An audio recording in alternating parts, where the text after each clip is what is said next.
ഞാൻ കഴിഞ്ഞ കുറച്ച് ദിവസങ്ങളായിട്ട് നമ്മളെല്ലാവരും നിരീക്ഷിച്ചുകൊണ്ടിരിക്കുകയാണ് ഈ ശബരിമലയിലെ സ്വർണ്ണപ്പാളി വിവാദം. ആ കാര്യത്തിൽ എന്ത് നടപടിയാണ് സംസ്ഥാന സർക്കാർ എടുക്കാൻ പോകുന്നതെന്നുള്ള വളരെ ഗൗരവതരമായ ചോദ്യം എൻ്റെ മനസ്സിൽ മാത്രമല്ല, കോടിക്കണക്കിനായിട്ടുള്ള ഭക്തജനങ്ങളുടെ മനസ്സിനകത്തേക്കും കേരള സമൂഹത്തിൻ്റെ മനസ്സിനകത്തേക്കും ആ ചോദ്യമുണ്ട്. അയ്യപ്പൻ്റെ സ്വത്ത് മോഷ്ടിക്കുന്ന ആളുകളെ കൂട്ടുനിൽക്കുന്ന ഒരു സർക്കാർ എന്ന് പറഞ്ഞാൽ ആ സർക്കാരിനെ നമുക്ക് നേരായ സർക്കാരായിട്ട് കാണാൻ കഴിയില്ല. അതൊരു നികൃഷ്ട സ്വഭാവമുള്ള സർക്കാരായിട്ട് മാത്രമേ കാണാൻ കഴിയുള്ളൂ. ഭക്തജനങ്ങൾ സംഭാവന നൽകി ഒരു ക്ഷേത്രത്തിന് നൽകുന്ന സ്വത്തുകൾ പോലും കട്ടെടുക്കുന്ന അവസ്ഥ ഉണ്ടാകുന്നുണ്ടെങ്കിൽ, അതിനെ നിയന്ത്രിക്കാതെ അതിനെ കൂട്ടുനിൽക്കുന്ന സ്വഭാവമാണ് കാണിക്കുന്നുണ്ടെങ്കിൽ, ആ സ്വഭാവം നികൃഷ്ടമായ സ്വഭാവം തന്നെയാണെന്ന് പറയേണ്ട ഒരു സർക്കാരിന്. ഇവിടെ അയ്യപ്പൻ്റെ സ്വത്ത് വിറ്റോ?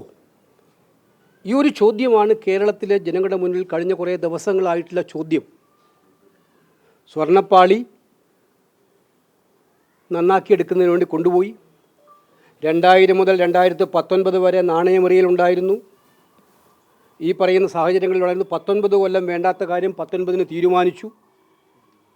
ദേവസ്വം മാനുവൽ അനുസരിച്ച് സാധാരണഗതിയിൽ പുറത്തു കൊണ്ടുപോകാതെ നടത്തേണ്ട ഇത്തരം കർമ്മങ്ങൾ പുറത്തു കൊണ്ടുപോകാൻ ഒരു കഥാപാത്രത്തെ ഏൽപ്പിച്ചു. അദ്ദേഹത്തിൻ്റെ ക്രെഡിബിലിറ്റി എന്താണെന്ന് ആരും അന്വേഷിച്ചില്ല. അദ്ദേഹത്തിൻ്റെ ആരാണെന്ന് ആരും അന്വേഷിച്ചില്ല. ദേവസ്വം വിശ്വാസികളും ഏറ്റവും അമൂല്യമായി കരുതുന്ന ഒരു സ്വത്തും സമ്പത്തും ആ ക്ഷേത്രം വിട്ട് നന്നാക്കാൻ വേണ്ടി കൊണ്ടുകൊടുക്കുമ്പോൾ ഈ കൊണ്ടുകൊടുക്കുന്ന ആരാണ്? ഇന്നിപ്പോൾ അയാൾക്കെതിരായിട്ട് എല്ലാ പടിയും ചാരുന്നുണ്ട്. അയാളുടെ ക്രെഡിബിലിറ്റി ഇന്ന് ചോദ്യം ചെയ്യുന്നുണ്ട്. ദേവസ്വം ബോർഡിൻ്റെ സ്റ്റേറ്റ്മെൻറ്റ് ഇപ്പോഴും ഞാൻ കണ്ടു. പക്ഷെ ഇത് കൊടുക്കുമ്പോൾ അന്വേഷിക്കേണ്ടത് ആരായിരുന്നു? ഇത് കൊടുത്തതാരായിരുന്നു? അദ്ദേഹം എവിടെയൊക്കെ ഇത് കൊണ്ടുപോയി? ഇപ്പം പുതിയ വാർത്തകൾ വരുന്നത് അദ്ദേഹം പലയിടത്തും കൊണ്ടുപോയി ഇത് പൂജ നടത്തിയിട്ടുണ്ടെന്നാണ്. ഇതിൽ അവിടെ നിന്ന് പൈസ പിരിച്ചിട്ടുണ്ടെന്നാണ് കേൾക്കുന്നത്. ഇത്ര ലാഘവത്തോടെയാണ് ശബരിമല കൈകാര്യം ചെയ്യേണ്ടത്? നമ്മൾ കാണേണ്ട വിഷം വിശ്വാസികളെ വളരെ സെൻസിറ്റീവായി നിൽക്കുന്നവരാണ് നമ്മളെല്ലാവരും. വിശ്വാസത്തെ തൊട്ട് കളിക്കാൻ ആരും അനുവദിക്കില്ല. സ്വാഭാവികമായ കാര്യമാണ്. അതാണ് യുവതീ പ്രവേശനവുമായി ബന്ധപ്പെട്ടിട്ട് ആ യുവതീ പ്രവേശന സമയത്ത് ഉണ്ടായ പ്രശ്നങ്ങളും അതിൻ്റെ ഭാഗമാണ്. അന്ന് ജനങ്ങൾ പ്രതികരിച്ചതിൻ്റെ ഭാഗമായിട്ടാണ്. ആ വിവാദമുണ്ടാക്കി ജനങ്ങൾ മുന്നിലേക്ക് പുതിയ മുഖവുമായിട്ട് അയ്യപ്പ സംഗമം നടത്തിയ സർക്കാർ ഇപ്പോൾ ഇത്രയും ഭീകരമായിട്ടുള്ള ദേവസ്വം സ്വത്തിൻ്റെ കൊള്ള നടന്നിട്ട് അതിനെതിരെ ഒന്നും മിണ്ടാതിരിക്കുന്നത് എന്തുകൊണ്ടാണ്? ഇത് മറ്റൊരർത്ഥത്തിൽ പറഞ്ഞാൽ വേറൊരു രൂപത്തിലുള്ള സ്വർണ്ണക്കടത്ത് തന്നെയല്ലേ? സ്വർണ്ണക്കടത്തിൻ്റെ മറ്റൊരു വേർഷൻ. അങ്ങനെയല്ലേ കാണാൻ കഴിയുള്ളൂ. ഞാനിപ്പോഴും ഓർക്കുന്നുണ്ട്, യുവതീ പ്രവേശനത്തിൻ്റെ സംഭവം ഉണ്ടായപ്പോൾ എയർപോർട്ടിൽ നിന്ന് ഇറങ്ങി വന്ന് സ്ഥലമില്ലായിരുന്നു അത്ര ഒന്നും അവിടെ. സ്ഥലമില്ലായിരുന്നും ധൃതി പിടിച്ചിട്ടാണ് അന്ന് മാധ്യമങ്ങൾ നിങ്ങളുടെ മുന്നിൽ ബൈറ്റ് തന്നത്. സാധാരണ തരാത്ത ഒരു ധൃതി പിടിച്ച ബൈറ്റായിരുന്നു അന്നത്തെ ബൈറ്റ്. എന്തേ മുഖ്യമന്ത്രി മൗനം പാലിക്കുന്നത്? ആരാണിതിന് മറുപടി പറയേണ്ടത്? ഇതിന് മറുപടി അർഹിക്കുന്നില്ലേ ഈ ചോദ്യങ്ങൾക്ക്? ശബരിമലയിലെ ഏറ്റവും വിശ്വാസികളും ജനങ്ങളും ഒട്ടാകെ വളരെ പ്രതീക്ഷയോടെ നോക്കിക്കാണുന്ന, അല്ലെങ്കിൽ വളരെ ആകാംക്ഷയോടെ നോക്കിക്കാണുന്ന ഈ സംഭവത്തിൽ അവരുടെ ആശങ്കകൾ ദൂരീകരിക്കേണ്ട ഉത്തരവാദിത്വം സർക്കാരിനില്ലേ? എന്താണ് സംഭവിച്ചത് എന്ന നിജസ്ഥിതി ജനങ്ങളോട് പറയാനുള്ള ഉത്തരവാദിത്വം മുഖ്യമന്ത്രിക്കില്ലേ? മുഖ്യമന്ത്രി മൗനം പാലിക്കുകയാണോ വേണ്ടത്? അയ്യപ്പ സംഗമം നടത്തി ഞങ്ങൾ എല്ലാ പ്രശ്നങ്ങളും പരിഹരിച്ച് ശബരിമല വികസനത്തിന് വേണ്ടി വൻ കുതിച്ചുചാട്ടം നടത്താൻ പോകുന്നുവെന്ന് പറഞ്ഞവരോടാണ് ഞങ്ങളുടെ ചോദ്യം.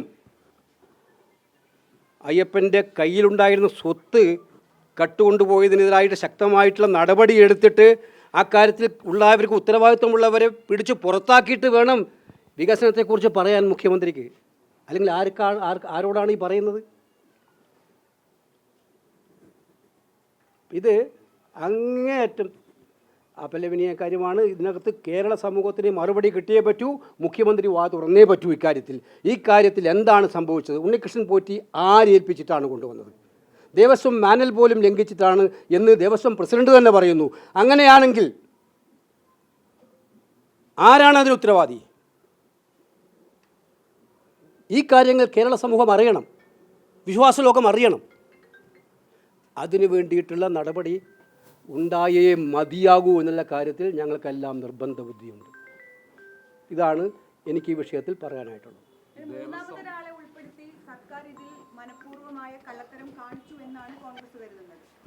ഇതിനകത്ത് അല്ലെങ്കിൽ പിന്നെ എന്തുകൊണ്ടാണ് ഇത് നേരത്തെ 2019 ഈ സംഭവം 2019 കൊണ്ടുപോയി 4 കിലോ സ്വർണം കുറഞ്ഞിട്ടാണ് കൊണ്ടുവന്നതെന്നാണ് പറഞ്ഞത്, തിരിച്ചു കൊണ്ടുവന്നത്. പിന്നെ 2025 വീണ്ടും ഇത് കൊടുക്കുമ്പോൾ അതേ ആൾക്ക് സർക്കാരിനൊരു പങ്കുമില്ലേ? ദേവസ്വം ബോർഡിനൊരു പങ്കുമില്ലേ?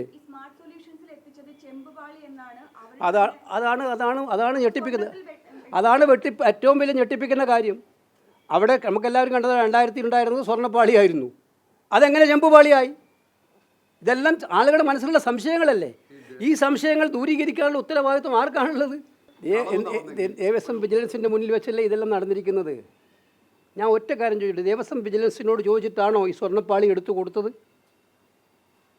അവിടുത്തെ സ്വത്തല്ലേ ഇത്?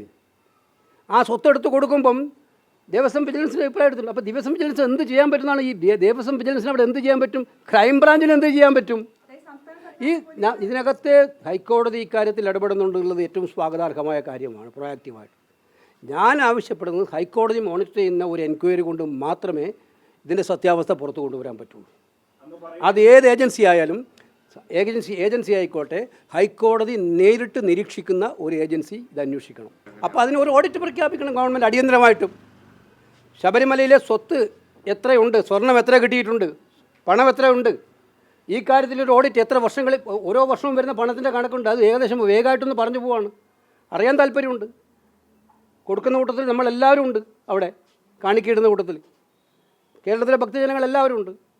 അപ്പോൾ അതുകൊണ്ട് അടിയന്തരമായിട്ടും ഓഡിറ്റ് നടപ്പിലാക്കണം. അതെന്തിനാ കള്ളനെ പിടിച്ചിട്ട് പിന്നെ കള്ളനെ പിടിച്ചിട്ട് മോഷണം ഏൽപ്പിക്കുന്ന പോലെയല്ലേ, അന്വേഷിക്കാൻ ഏൽപ്പിക്കുന്ന പോലെയല്ലേ അത്? അതുകൊണ്ട് എന്ത് കാര്യമുള്ളത്? അതുകൊണ്ടൊരു കാര്യമില്ല. ആ കാര്യത്തിൽ ഇതിനകത്ത് സർക്കാർ കഴിഞ്ഞ 6 കൊല്ലമായിട്ട് മൗനവ്രതത്തിലല്ലേ? 2019 തുടങ്ങിയതല്ലേ ഇത്? ഇപ്പോഴും ഈ പ്രശ്നം ഉയർന്നു വന്നപ്പോഴാണല്ലോ അവരുടെ റിയാക്ഷൻ തന്നെ വരുന്നത്. അപ്പോൾ അവരുടെ ആത്മാർത്ഥം എന്താണ് ഈ കാര്യത്തിൽ? ദേവസ്വം ബോർഡല്ല, അവർ നിയന്ത്രിച്ച ദേവസ്വം ബോർഡ്. ഇതിനത്രേ ഉള്ളൂ.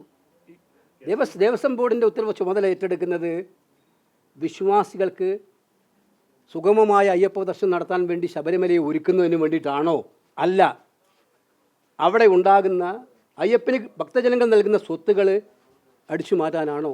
ഈ ചോദ്യത്തിനാണ് കേരള സമൂഹം ഉത്തരം ചോദിക്കുന്നത്.